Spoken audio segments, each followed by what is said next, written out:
Så er det tid til at måle, hvor godt emhættens lys fungerer, og for at gøre det, så dækker vi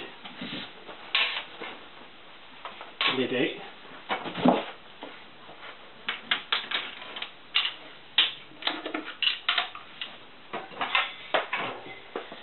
Og vi skal naturligvis have tændt lyset her, og vi har et luxmeter, som fungerer sådan her.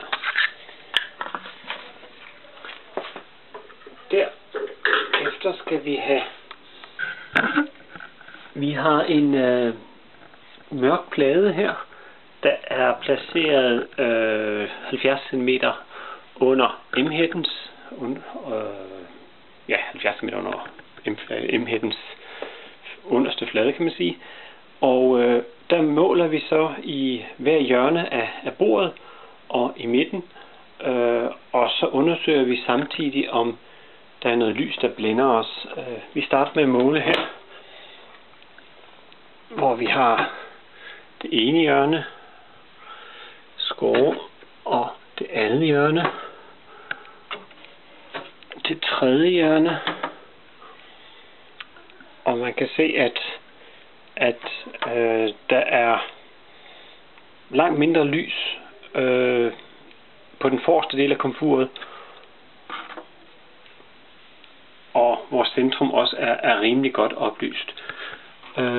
I det her tilfælde har vi to helt ganske almindelige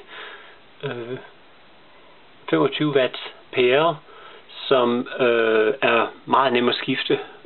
Der er rigtig god adgang til den, men hvad man også skal se på emhættens energiscore, så er det ikke seneste teknologi, og det er nogle pærer, der bruger noget watt, og som sikkert skal skiftes rimelig tit. Sidste del af lystesten